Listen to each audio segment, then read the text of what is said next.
Olá! Nessa entrevista eu converso com o Coronel Edgar Estevo da Silva.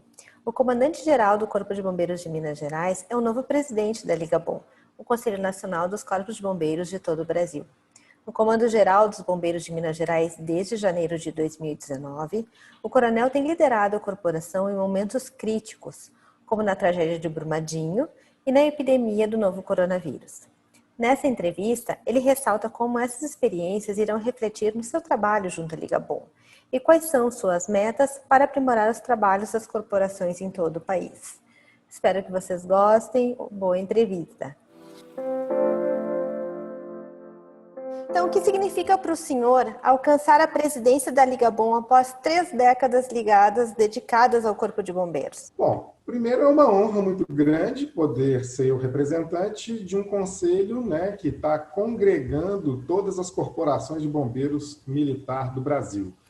Mas, ao mesmo tempo, é uma responsabilidade muito grande essa representação e, mais do que isso, em um momento que os bombeiros militares do Brasil precisam avançar, se modernizar e prestar um serviço cada vez melhor.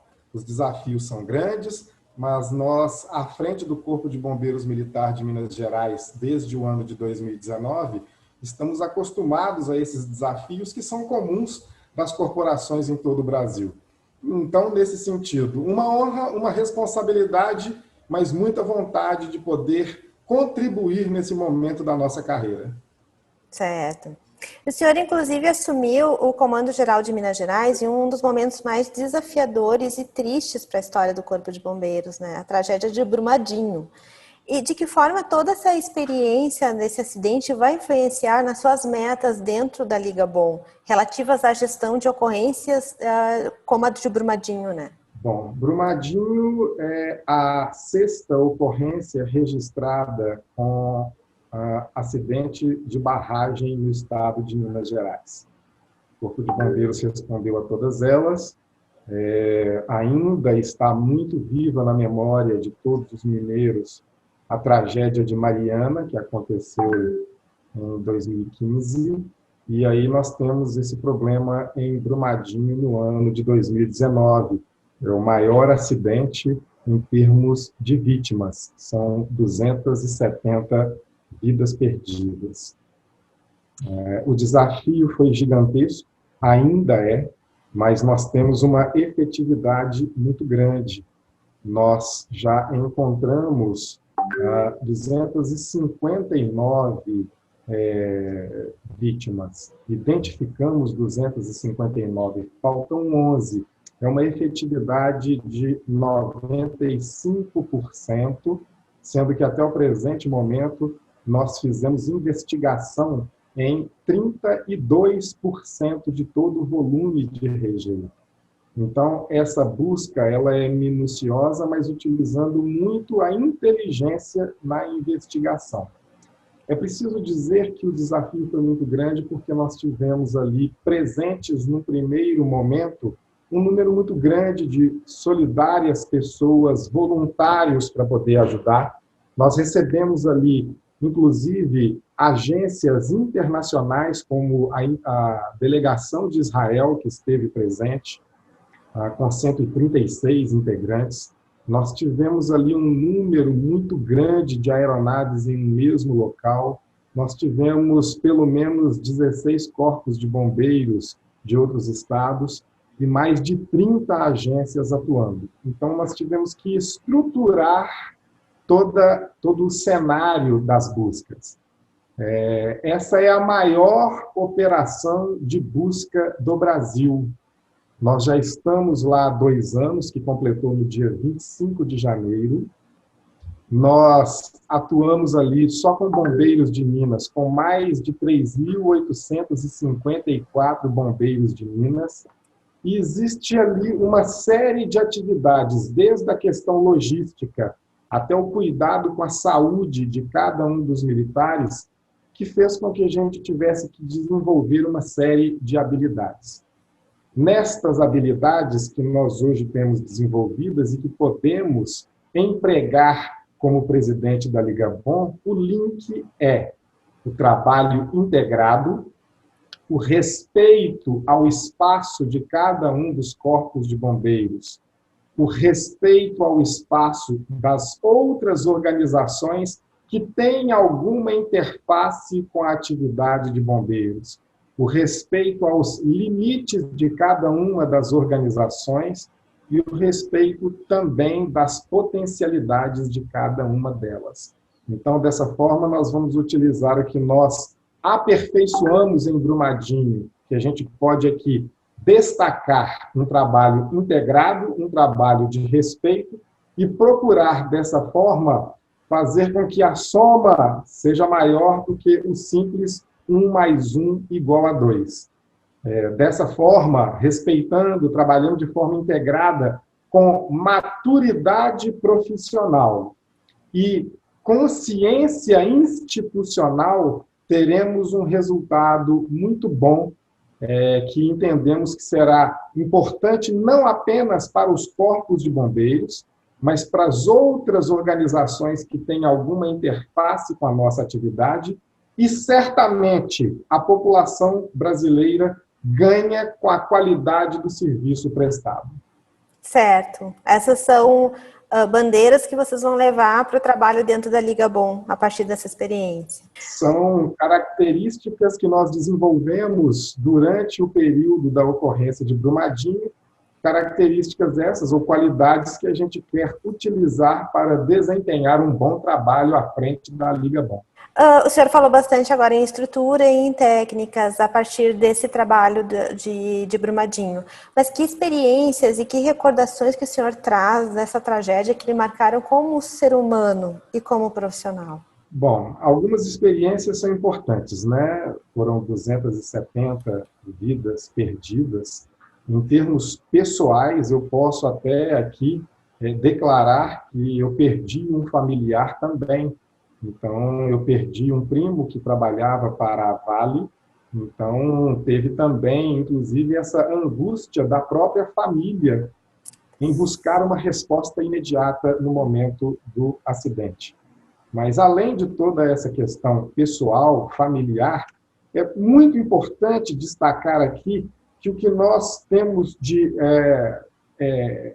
ressaltar o trabalho solidário de todo mineiro, de todo brasileiro, que quis, de forma imediata, dar uma resposta, contribuir, colaborar para que o serviço pudesse ser o mais efetivo possível.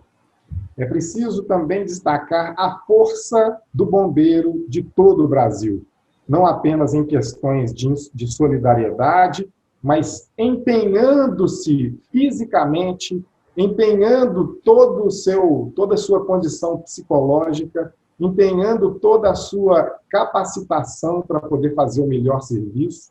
E essa entrega total, né, como nós colocamos nos nossos juramentos, de mesmo com o sacrifício da própria vida, procurar salvar a vida alheia.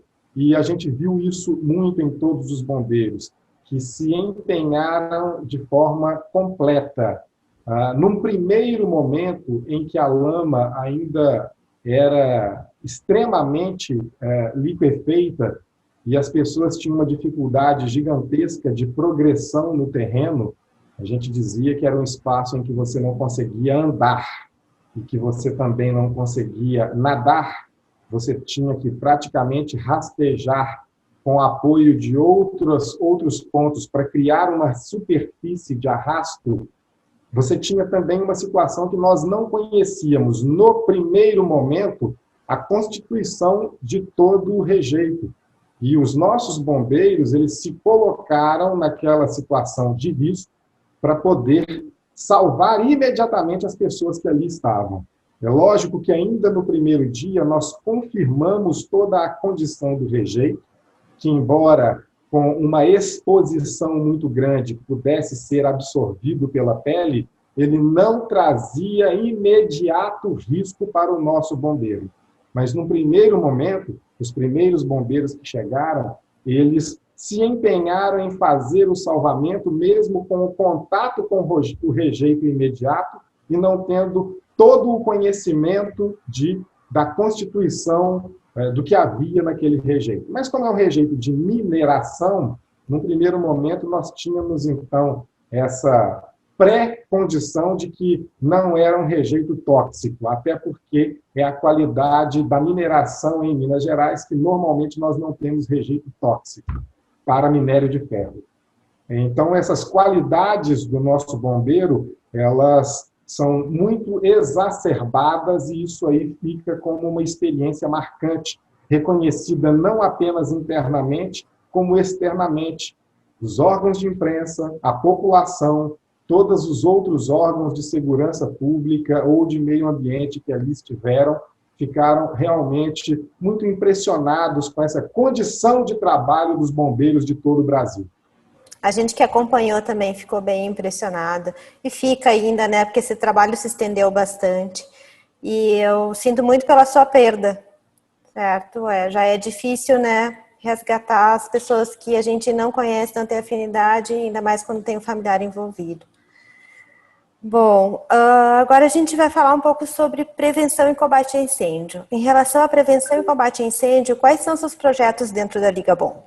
Bem, Paula, esse assunto prevenção e combate a incêndio é o assunto basilar para todos os corpos de bombeiros militares do Brasil. E isso é fundamental que possamos debruçar sobre essa situação.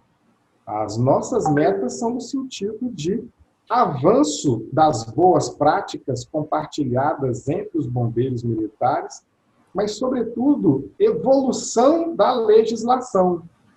É preciso entender que toda a sociedade, nesse momento, precisa de um incentivo do empreendedorismo. E os corpos de bombeiros militares do Brasil, eles precisam estar atentos a esse desafio. Nós somos responsáveis pela segurança predial, pela segurança das estruturas no que se refere à prevenção e combate a incêndio. Mas nós precisamos estar atentos à necessidade de apoiar o empreendedor, simplificando estas questões, sem perder a visão do equilíbrio no que concerne à segurança.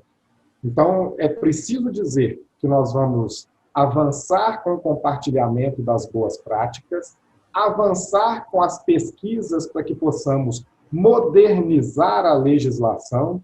É preciso que dizer que nós somos parceiros dos empreendedores, mas nós não vamos tirar os olhos da segurança da população.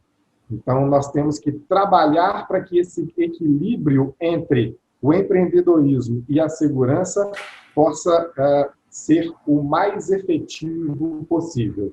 De forma resumida, é isso que eu entendo que nós precisamos avançar neste ano, sobretudo em razão da pandemia, e que nós precisamos apoiar o empreendedor. E o incêndio florestal, ele é um problema tradicional no país, e em 2020 ele não foi diferente, né? O Brasil pegou fogo de norte a sul. Em relação a esse cenário, quais são as estratégias e projetos em nível Brasil em relação ao incêndio florestal? Nós entendemos que os efetivos dos corpos de bombeiros militares, eles têm limites, e muitas vezes estas questões sazonais precisam de um reforço. Quando a gente fala aí na questão do salva-vidas, quando nós temos os estados que são banhados pelo mar, quando nós temos o problema do incêndio em vegetação, que muitos órgãos ambientais trabalham com os brigadistas contratados, e os bombeiros militares têm o incêndio como carro-chefe das suas atividades, da sua competência. E a gente trabalha com muito empenho durante esse período sazonal dos incêndios em vegetação. 2019 e 2020 foram anos que bateram recorde em termos de focos de incêndio, em termos de necessidade de homens treinados para poder fazer o combate, e nós entendemos que os bombeiros militares são os mais capacitados junto com os brigadistas florestais. E dessa forma, para os bombeiros militares, o que nós queremos trabalhar é uma capacitação ainda maior e melhor para que possamos ainda ser mais efetivos, até porque as novas técnicas precisam ser sempre estudadas pelos bombeiros militares. Nós queremos trabalhar a mobilização. Então, da mesma forma como nós tivemos a atuação, vamos lembrar aqui, do Vale do Itajaí, Santa Catarina, que nos problemas relativos às chuvas, os bombeiros de todo o Brasil que tiveram condição, estiveram presentes em Santa Catarina. Da mesma forma que em Brumadinho nós contamos com 16 corpos de bombeiros militares atuando conosco aqui para dar a resposta mais efetiva, nós entendemos que preparar a mobilização de forma prévia, deixando em condição para poder atender o estado que está sendo mais atingido, é uma forma muito efetiva de empenho imediato de recurso humano treinado, com a melhor capacitação, para dar uma resposta mais rápida e minimizar o desastre do incêndio em vegetação. Então, resumindo, nós vamos falar em capacitação e mobilização prévia em condição de emprego imediato. E o senhor assume a Ligabom bem no meio de uma época de fortes chuvas no país, né, que atinge algumas regiões de maneira drástica. O que o senhor planeja em nível nacional sobre essa realidade de chuvas? A capacitação ela tem que ser sempre o carro-chefe para a melhoria da resposta. O Corpo de Bombeiros Militar do Brasil inteiro precisa atender com cada vez mais qualidade. Nesse sentido, Minas Gerais é uma boa referência em técnicas para esse tipo de ocorrência. Nós temos aqui, por exemplo, um curso que é amplamente reconhecido, que é o BREC, Busca e Resgate em Estruturas Colapsadas. Nós temos um outro também, que é uma referência também para o Brasil, que é o curso de salvamento em locais de soterramento, enchentes e inundações. Então, nós queremos oferecer estes cursos, mas também ter condição de oferecer os cursos de todos os outros estados que têm capacitações tão boas e até melhores, difundir as técnicas, oferecer a facilitação da capacitação, mas também ter uma aproximação maior com a Secretaria Nacional de Defesa Civil. A questão das chuvas ela é muito trabalhada pela Defesa Civil Nacional e nós queremos ter essa aproximação, inclusive para que, da mesma forma como teremos uma mobilização preparada de forma antecipada para os incêndios em vegetação, os incêndios florestais, com essa aproximação junto à Secretaria de Defesa Civil, nós poderemos também ter uma mobilização daquele recurso humano que é previamente treinado, capacitado e, quem sabe, credenciado, poder ser mobilizado de forma prévia para uma resposta mais efetiva nos estados que necessitarem. Então é um trabalho conjunto com a Defesa Civil, um trabalho mais aproximado com a Secretaria Nacional de Defesa Civil. Exatamente. Como comandante-geral do Corpo de Bombeiros, o senhor também tem liderado a corporação em um momento de maior ameaça biológica que o mundo já viveu, né? Que tem vivenciado nos últimos anos, pelo menos. E a partir da sua experiência em 2020 no enfrentamento da Covid, que ações o senhor vai levar, ou pretende levar para a Ligabom para garantir a integridade física e emocional para os bombeiros diante de até futuras ocorrências biológicas, né, que possam aparecer? Esse é um desafio muito forte, muito grande para todo o Brasil, para todas as forças de segurança, que nesse momento também perdem muitos dos seus talentos humanos, dos homens e mulheres que estão trabalhando na frente de batalha todo o tempo. Policiais, bombeiros militares estão o tempo todo na rua. Nós não temos bombeiros atendendo ocorrência do tipo home office, não existe isso. Nós temos que ter o contato com todas as pessoas, nós continuamos respondendo aos incêndios, nós continuamos respondendo aos diversos salvamentos, nós continuamos atendendo as diversas emergências do pré-hospitalar, muitas vezes com vítimas confirmadas de Covid. Hoje, nas diversas prefeituras também, Existem solicitações para que as nossas unidades de resgate, para que as ambulâncias façam o transporte interhospitalar de pacientes com suspeita ou com Covid confirmado. Aqui em Minas Gerais, nós temos um efetivo de aproximadamente 6.100 bombeiros militares. Nós já temos a confirmação de contaminação de mais de 700 bombeiros desde o início da pandemia em março do ano passado. É um capítulo triste da nossa história, mas nós perdemos um militar da ativa. E isso aí nos impacta muito.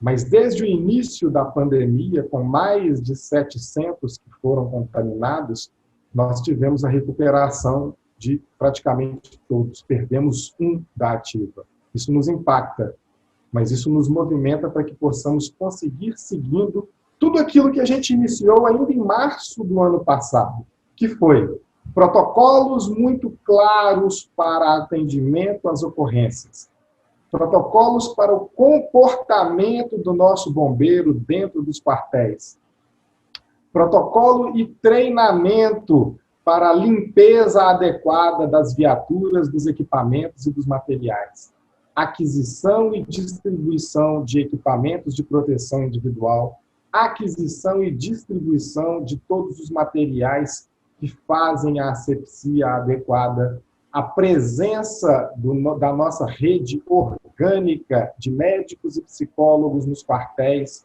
orientando, confirmando que os protocolos estavam sendo seguidos, tirando dúvidas e, dessa forma, dando conforto e segurança para o nosso militar, para que ele continue sempre motivado e confiando que tudo aquilo que a gente está passando em termos de protocolo, materiais e equipamentos, esse investimento literalmente salva a vida de todos nós que estamos na frente de batalha. Esse bombeiro que jura, mesmo com o sacrifício da própria vida, salvar a vida alheia, ele continua na frente de batalha. E nós, como comandantes de bombeiros, temos a obrigação de dar o suporte em termos de material, em termos de capacitação, em termos de protocolo, para que eles possam cumprir o seu serviço com a máxima segurança e, dessa forma, retornar com segurança aos seus lares. E recursos humanos e materiais são assuntos sempre pautados nas corporações, né? Em especial pelas dificuldades enfrentadas em relação a isso. Quais são as metas para essas questões que o senhor tem para a Liga Bom? Reengenharia de cada uma das corporações ela é fundamental, e isso a gente não fala só de corpo de bombeiros. Todas as forças de segurança, Polícia Civil, Polícia Militar, Sistema Prisional, também enfrentam um desafio crescente no que se refere a recursos humanos. Então, nós temos que fazer sempre uma reengenharia no que concerne aí a administração de cada um dos batalhões, o enxugamento, colocar os bombeiros o máximo possível para o atendimento das ocorrências. Então, essa reengenharia e enxugar a administração tem que ser uma constante. Mas é importante dizer que os bombeiros militares têm que ter uma expertise agora na busca dos recursos alternativos. Recursos alternativos para que possamos ter investimento e aquisição de viaturas, equipamentos e materiais. Quando a gente fala de recursos alternativos, a gente fala das interfaces que a gente pode ter com as diversas emendas parlamentares federais, emendas parlamentares estaduais, os diversos termos de ajustamento de conduta, porque muitas vezes estamos atuando em situações que são causadas por um poluidor. A exemplo de uma tragédia envolvendo uma barragem, a exemplo de algum tipo de incêndio provocado de uma forma inadequada. Então, o termo de ajustamento de conduta em uma parceria com o Ministério Público Estadual e Federal também é uma fonte de recursos. Mas, sobretudo, em razão da nossa atividade, que para incêndios florestais tem uma interface importante com os órgãos ambientais, a iniciar do Ministério do Meio Ambiente. Da mesma forma, o nosso atendimento pré-hospitalar, que é uma face importante da saúde pública, também temos uma interface com o Ministério da Saúde. E por estarmos na segurança pública, temos um contato direto com a Secretaria Nacional de Segurança Pública, Ministério da Justiça. Dessa forma, o contato com todos esses órgãos, onde a nossa atividade tem uma interface com a competência de cada um deles, traz a possibilidade de boas conversas, negociações, discussões sobre o fomento a ter algum recurso para os corpos de bombeiros. Então, os recursos alternativos precisam ser trabalhados de forma inteligente e de forma integrada, em razão da interface das nossas atividades com diversos outros órgãos que também têm a competência nesse sentido. Até porque a pandemia, né, ela também ela estagnou os concursos públicos, os concursos, né? Então essa coisa toda de renovação de frota não aconteceu no último ano, né? Exatamente. E nesse sentido, fica muito difícil apenas para o governo estadual conseguir dar os recursos necessários de investimento em termos de viaturas, equipamentos e materiais. E como eu disse aqui antes, a nossa atividade, muitas vezes, ela tem uma interface com outros órgãos Sim. que têm recursos que podem ser direcionados também para o Corpo de Bombeiros. Se atendimento pré-hospitalar feito pelas unidades de resgate é saúde pública, é um assunto também do Ministério da Saúde, das secretarias estaduais. Se os incêndios florestais também são assunto de meio ambiente, o Ministério do Meio Ambiente também precisa ser trazido para poder ajudar os corpos de bombeiros, porque nós fazemos um trabalho de proteção ambiental. E como estamos na pasta da segurança pública, a SENASP, que é a Secretaria Nacional de Segurança Pública dentro do Ministério da Justiça, também poderá nos ajudar para que possamos dar a resposta adequada que é de segurança pública. E assim a gente tem diversas outras possibilidades de recursos alternativos que nós vamos procurar empreender um esforço muito grande com cada um desses órgãos, com cada uma dessas unidades, para que possamos fazer um trabalho conjunto, mas também dividindo aí a necessidade do investimento. Certo. E o auxílio voluntário ele já é uma realidade em várias partes do país, né? Aqui no Rio Grande, aqui no sul do país a gente é bem forte, né, em relação ao voluntariado.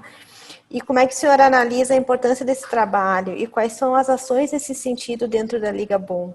Em Minas Gerais acho que vocês também têm voluntários, né? Temos. O trabalho voluntário ele é fundamental. Nós como cidadãos, precisamos dos voluntários.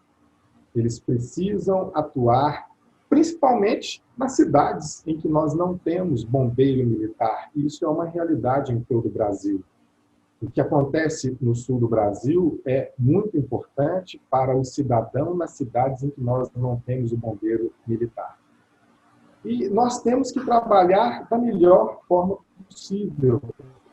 Eu entendo que os bombeiros militares que têm a competência constitucional do trabalho de defesa civil e proteção pública em tudo que nós fazemos, combate a incêndios, socorrimento público, nós precisamos trabalhar cada vez melhor com os voluntários, cada um dentro da sua seara, de uma forma coordenada, de uma forma integrada.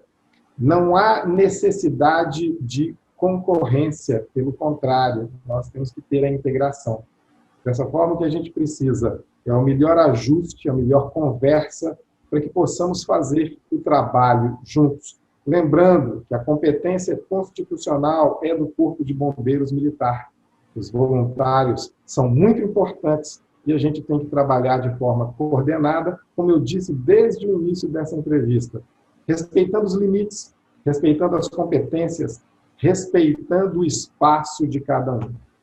A última pergunta, então, na sua opinião, quais são os desafios para a gestão da Liga Bom, considerando a dimensão do país, com realidades e culturas tão diferentes? Eu diria que os desafios são em todas as áreas, desde recursos humanos, recursos materiais. Mas o mais importante é que, nesse momento, nós possamos trabalhar de forma integrada, que possamos ter uma conversa constante, que possamos ter uma conversa de evolução, que possamos avançar na nossa maturidade profissional em todo o Brasil, que possamos avançar na consciência institucional, entender as limitações de cada um dos bombeiros e as suas especificidades e avançar juntos. Lembrando que os desafios são enormes, que a população é muito carente de uma proteção cada vez melhor e que nós temos potencial, sim, porque temos inteligência e capacitação para fazer um trabalho que possa avançar em termos de qualidade para todo o Brasil. Então, os desafios são gigantescos, mas também as potencialidades são muito boas. Tenho muita confiança, porque conheço bem o trabalho do bombeiro brasileiro e sei que ele pode prestar um trabalho sempre crescente em termos de qualidade. A população, como a gente diz, pode confiar. Tem alguma questão que eu não coloquei aqui que o senhor quer destacar em relação ao trabalho, algum trabalho específico na Liga Bom que eu não abordei aqui, que o senhor pretende colocar em ação? Um trabalho que é fundamental e que ele passa tanto pelo início da nossa entrevista, quando nós tratamos da questão de Brumadinho, quando nós falamos um pouquinho também sobre os desafios da pandemia. É muito importante a gente ter os olhos voltados para a segurança do nosso bombeiro. Nós não podemos perder de forma alguma algum bombeiro em razão de ocorrências, seja de incêndio, salvamento e também na pandemia. E eu queria dar esse destaque porque nós temos um orgulho muito grande aqui em Minas Gerais, porque nessa ocorrência de Brumadinho, volto a dizer, uma ocorrência que teve mais de 30 agências trabalhando. Nós tivemos, num único dia, mais de 650 bombeiros e voluntários atuando dentro da zona quente. Nós tivemos mais de 36 aeronaves em um espaço de menos de 10 quilômetros de extensão. E nesses 2 anos, nós não tivemos um único acidente perdendo qualquer bombeiro. Nós temos um orgulho muito grande nesse sentido, porque nós primamos pela segurança do nosso bombeiro. Essa atividade, essa ação, ela precisa ser perseguida por todos os corpos de bombeiros militares. E, embora arrostemos o perigo, nos lancemos mesmo com o sacrifício da própria vida, nós temos técnicas, materiais e equipamentos que podem fazer com que a nossa ação seja segura para o nosso bombeiro, e nós temos que perseguir sempre a segurança máxima no nosso trabalho. Apenas esse item que eu não falei no momento de Brumadinho, mas que perpassa por qualquer ocorrência, também nesse momento, na atividade da pandemia. Sim, a segurança do bombeiro também é fundamental, né? Do profissional que está na linha de frente. Muito obrigada, Coronel. Eu agradeço pelo seu tempo, a sua disposição. Uma boa sorte, um bom trabalho na Liga Bom.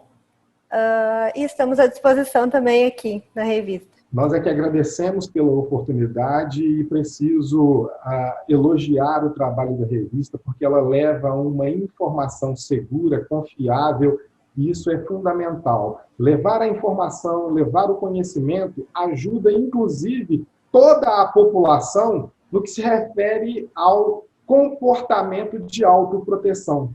E isso é prevenção. Então, parabéns à revista, obrigado pelo trabalho de prevenção que também vocês fazem. Eu que agradeço. Obrigada.